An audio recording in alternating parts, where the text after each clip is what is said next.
আমি এই কেন্দ্রে রহমতুল্লাহ কলেজ এই কেন্দ্রে আমি আমার ভোট প্রদান করলাম। আমার জীবনের প্রথম ভোট আমি প্রদান করলাম।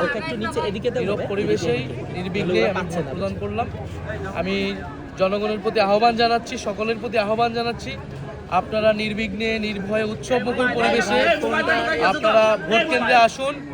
আপনারা দলে দলে সবাই ভোট কেন্দ্রে আসুন। অবশ্যই আমরা জনরায়কে মেনে নিব। নির্বাচন সুষ্ঠু হলে, আমি গতকাল রাতেও বলেছি, এখানে নির্বাচন সুষ্ঠু হওয়ার অনেকগুলো ক্রাইটেরিয়া রয়েছে। তা আমি বললাম, আর একদল বললো তার মুখের কথা সুষ্ঠু বা নির্বাচন ভণ্ডুল হয়ে যাবে না। এখানে আপনারা মিডিয়ারা রয়েছেন, সোশ্যাল মিডিয়ায় পর্যবেক্ষণ হচ্ছে, সোশ্যাল মিডিয়া সাধারণ মানুষ কিন্তু কমেন্ট করবে। প্রচুর বিদেশি পর্যবেক্ষকরা এবার কিন্তু এসেছে ব্যাপকভাবে, প্রচুর আন্তর্জাতিক মিডিয়া রয়েছে।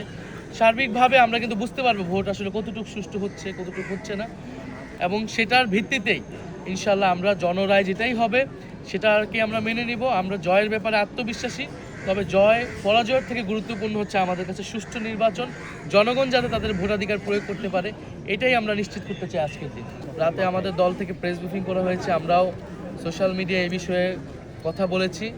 আমাদের বিভিন্ন প্রার্থীর সমর্থক তাদের উপরে হামলা করা হয়েছে। কুড়িগ্রামে আপনারা দেখেছেন আতিক মুজাহিদ, নোয়াখালীতে হান্নান মাসুদ, হাতিয়াতে, এছাড়াও এরকম কয়েকটি জায়গাতে, আর হাসনাত আবদুল্লার এলাকায় কুমিল্লা 4 দেবিদ্বারে, সেখানে কিন্তু ক্রমাগত কয়েকদিন ধরে একটা ভীত সন্ত্রস্ত পরিবেশ তৈরি করে রাখা হয়েছে। ফলে অনেকগুলো জায়গাতে, ইভেন আমার এই ঢাকা 11 আসনেও গতকাল রাতে অনেকগুলো জায়গায় আমাদের যে ক্যাম্প বসেছে ভোট কেন্দ্র সংলগ্ন, সেই ক্যাম্পে কিন্তু হামলা হয়েছে, বন্ধ করে দেওয়া হয়েছে। ফলে এই প্রতিকূলতাগুলো কিন্তু এসেছে। আমরা এই প্রতিকূলতাকে বেশি ফোকাস করছি না, আমরা ভোটে আসার জন্য আহ্বান করতেছি। কারণ আমরা চাই না এই ভোটের দিন কোনো ধরনের অনাকাঙ্ক্ষিত ঘটনা ঘটুক।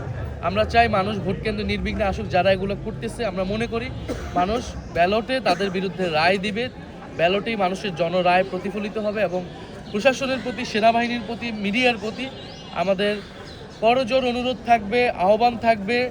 আমাদের এত আন্দোলন, সংগ্রাম, আত্মত্যাগ সব কিছু ব্যর্থ হয়ে যাবে যদি ভোট সুষ্ঠু না হয়। তা আমরা আশা করব তারা নিরপেক্ষ আচরণ করবে।